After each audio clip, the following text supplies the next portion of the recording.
ప్రభుత్వం ఏర్పడిన తర్వాత ప్రజలకు ఇచ్చినటువంటి సూపర్ 6 వాగ్దానాలన్నింటినీ వరుసగా అమలు చేసుకుంటూ సూపర్ హిట్ అవుతున్నటువంటి నేపథ్యంలో అనంతపురం జిల్లాలో సూపర్ 6 సూపర్ హిట్ అనే పేరుతో Telugu Desam party, Bharatiya Janata party, Janasena party 3 పార్టీల కలయికతోటి ఎన్డీఏ కూటమి మహాసభని ఏర్పాటు చేయబోతున్నాం. ప్రజలకు ఇచ్చినటువంటి వాగ్దానాల్ని నిలబెట్టుకుంటూ మరోవైపు రాష్ట్రాన్ని అభివృద్ధిలో పరుగులు పెట్టిస్తున్నటువంటి చంద్రబాబు నాయుడు గారి, పవన్ కళ్యాణ్ నేతృత్వంలో రాష్ట్రంలోను, శ్రీ నరేంద్ర మోడీ గారి నేతృత్వంలో దేశంలోను ఇవాళ ఆంధ్రప్రదేశ్ రాష్ట్రం గత ఆర్థిక విధ్వంసం నుంచి కోలుకుంటోంది, నిలబడుతోంది అని అంటే ఇవాళ ప్రజలు తీసుకున్నటువంటి ఆ తెలివైన ఓటు వేయాలి ఎన్డీఏకి అనేటువంటి నిర్ణయం వల్లనే ఈరోజు ఆంధ్రప్రదేశ్ రాష్ట్రం తన కాళ్ల మీద తను నిలబడగలుగుతోంది. కేంద్రం ఇవాళ చేయూతను అందిస్తోంది. ఐసీయూలోకి వెళ్ళిపోయినటువంటి రాష్ట్రాన్ని ఇవాళ ఆక్సిజన్ పెట్టి బయటకు తీసుకొచ్చేటువంటి ప్రయత్నం ఇవాళ ఎన్డీఏ కూటమి వల్లనే సాధ్యమైంది అనేటువంటిది సందర్భంగా గుర్తు చేస్తా ఉన్నాం. పెన్షన్లని మొదటి నెలలోనే పెంచాం. 4,000 నుంచి 15,000 రూపాయల వరకు ఇస్తున్నాం. తల్లికి వందనం పేరుతోటి ఏ మాట అయితే చెప్పామో, ఎంతమంది పిల్లలుంటే అంతమందికి ఇస్తామని సంపూర్ణంగా పూర్తి చేయడం జరిగింది. గత ప్రభుత్వం 42 లక్షల మందికి ఇస్తే ఇవాళ దాదాపు 64 లక్షల పైన మేము ఇవ్వడం జరుగుతూ ఉంది. మరి అన్నదాత సుఖీభావ పేరుతోటి ప్రతి రైతుకి డబ్బులు ఇచ్చేటువంటి కార్యక్రమం అటు నరేంద్ర మోడీ గారు, ఇక్కడ రాష్ట్రంలో ఉన్నటువంటి కూటమి ప్రభుత్వం 2 కలిపి కూడా వాళ్ళకి చేయూతగా నిలవడం జరుగుతుంది.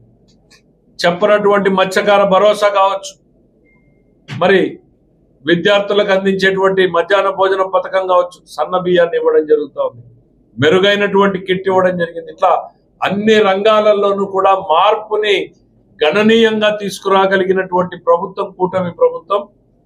మరి ఇవాళ ప్రజలు సంతోషంగా ఉన్నారు. ఎందుకు అనంటే లా అండ్ ఆర్డర్ అద్భుతంగా పనిచేస్తూ ఉంది. ఒక స్వేచ్ఛా స్వతంత్రాలతో కూడినటువంటి ప్రభుత్వం ఇది.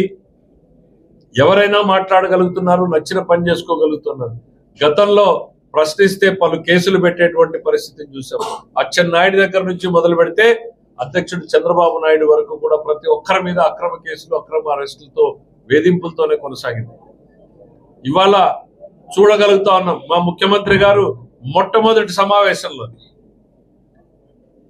అదే సమావేశంలోనే ఉప ముఖ్యమంత్రి గారు కూడా చెప్పారు, ఈ ప్రభుత్వం ఫెయిర్ గా పోతుంది, కక్ష సాధింపులు ఉండవు అనేటువంటిది. అదే బాటలో ఇవాల్టి వరకు కూడా నడుస్తూ ఉంది. ఎస్, కొంతమంది మీద కేసులు ఉన్నాయి, తప్పు చేసిన వాళ్ళకి శిక్ష తప్పదు. ఎందుకు అనంటే ఇవాళ మద్యంలో ఏం జరిగిందో కళ్ళెదురుగా చూసాం మనం. పక్కన ఉన్నటువంటి కర్ణాటకలో 80 రూపాయలు ఉన్నటువంటి క్వార్టర్ బాటిల్ ఇక్కడ 180 రూపాయలు అమ్మారు.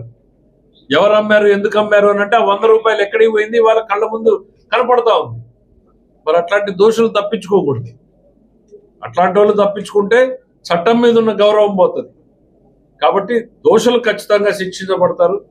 మిగిలిన వాళ్ళందరికీ కూడా డెమోక్రటిక్ గా పనిచేయడం జరుగుతుంది. ఈరోజు 3 పార్టీలు మొట్టమొదటిసారి ఇక్కడ సమావేశమయ్యాయి. ఫస్ట్ ఈ సెప్టెంబర్ 10వ తారీఖున మనకు అనంతపురం పట్టణానికి చేరుకుని ఉన్నటువంటి జిఎంఆర్ ఇంద్రప్రస్థ అనేటువంటి గ్రౌండ్స్ ఏవైతే ఉన్నాయో అవైతే బాగుంటాయని ఇప్పటికి 3-4 స్థలాలు చూడడం జరిగింది. రాప్తాడు దగ్గర, యూనివర్సిటీ దగ్గర, ఇక్కడ అందరూ ఏకాభిప్రాయంలో ఇది టౌన్ పక్కనే ఉంది, ఇదైతేనే బెటర్ గా ఉంటుంది అనేటువంటి ఏకాభిప్రాయం రావడం జరిగింది. వెళ్ళి ఆ సైట్ ఓనర్లను కూడా ఇంకా అప్రోచ్ అవ్వలేదు. ఆ సైట్ ఓనర్ల అనుమతులు తీసుకుంటాం. రకరకాల అక్కడ ఉన్నటువంటి అప్రోచ్ రోడ్లు అవన్నింటినీ ఏ పరిస్థితిలో ఉన్నాయి చూసుకుని వాటన్నింటినీ మెరుగుపరుచుకుని 10వ తారీఖున పెద్ద ఎత్తున దాదాపు 3.5 లక్షల మందితోటి సమావేశాన్ని ఏర్పాటు చేయడం జరుగుతుంది. దాంట్లో 1,00,000 మందికి పైగా మహిళలే వచ్చినట్టు ఏర్పాట్లు తీసుకోవాలి అనేటువంటి నిర్ణయాన్ని ఈరోజు అన్ని పార్టీలు కలిపి ఇక్కడ మాట్లాడుకోవడం జరిగింది. తప్పకుండా అనంతపురంకి గతంలో తెలుగుదేశం పార్టీకి ఇప్పుడు కూటమికి అందించినటువంటి అద్భుత విజయాన్ని దృష్టిలో పెట్టుకొని ఈ మహాసభని అద్భుతమైనటువంటి తీరులో నడుస్తుందని, విజయవంతం చేస్తుందని, దానికోసం మేము అందరం కూడా శ్రమిస్తామని చెప్పేసి తెలియజేసుకుంటూ మధ్యాహ్నం 2 గంటల నుంచి 4 గంటల వరకు సమావేశం జరపాలి అనేటువంటిది ఒక ఆలోచన రావడం జరిగింది. అయితే పార్టీ హైకమాండ్తో ఫైనల్ గా డెసిషన్ తీసుకోవడం జరుగుతుంది. ఎన్ని గంటలకు సమావేశం ప్రారంభించాలి, ఎట్లా ఉంటుంది మీటింగ్ స్టైలు ఏంటి అనేటువంటిది, నియోజకవర్గాల వారీగా ఎవరెవరు ఎట్లా రావాలి, ఏ రూట్లో ట్రాఫిక్ ఎక్కడ, ఇవన్నీ కూడా డీటెయిల్స్ తర్వాత రూపొందించడం జరుగుతుంది. కమిటీలు వేసుకోవడం జరుగుతుంది. ఇవాళ ఒక తొలి ప్రారంభ సమావేశం మాత్రమే. ఎట్లా చేసుకుంటే బాగుంటుంది, ఇనిషియల్ గా ఎక్కడ పెడితే బాగుంటుంది అని చూస్తే, ఎందుకనంటే గ్రౌండ్ ప్రిపరేషన్స్ ఇవన్నీ చేయాలి కాబట్టి ఆ ఒక్క కార్యక్రమం కోసం ఈరోజు అందరూ కలవడం జరిగింది. దాదాపు అందరూ కూడా ఏకాభిప్రాయాన్ని వ్యక్తం చేశారు. కూటమి నేతలు అందరూ కూడా దీని మీద ఒకే ఆలోచనతో ఉన్నారు. మరి రాష్ట్రం మొత్తం కూడా ఉన్నటువంటి అన్ని పార్టీల ప్రధాన నాయకులు కూడా ఇక్కడికి రాబోతున్నారు. శాసనసభ్యులు కావచ్చు, మంత్రులు కావచ్చు, కార్పొరేషన్ చైర్మన్లు కావచ్చు. ఇది ఒక పెద్ద అనంతపురంలో ఒక జరిగే మెగా ఈవెంట్ లాగా ఉండబోతుంది అనేటువంటిది ఈ సందర్భంగా తెలియజేస్తున్నాం. దీని మీద ఫర్దర్ డీటెయిల్స్ రేపు ఎల్లుండి మా పార్టీ కేంద్ర కార్యాలయం నుంచి కూడా అబ్జర్వర్స్ వస్తారు, మా పల్లా శ్రీనివాస్ గారు వస్తారు. వాళ్ళందరూ వచ్చిన తర్వాత పూర్తి డీటెయిల్ ని అందివ్వడం జరుగుతుంది. మరి ఈ సభ విజయవంతం చేయడానికి ప్రజలందరూ కూడా సహకరించాలని హృదయపూర్వకంగా కోరుకుంటున్నాను. ఇంకా చాలా దయచేసి దీంట్లో కూటమి నేతలు అందరూ కూడా పాల్గొంటారు. కూటమి తరఫున ఏర్పాటు చేస్తున్నటువంటి సమావేశం. కూటమి నేతలు అందరూ కూడా పార్టిసిపేట్ చేస్తారు.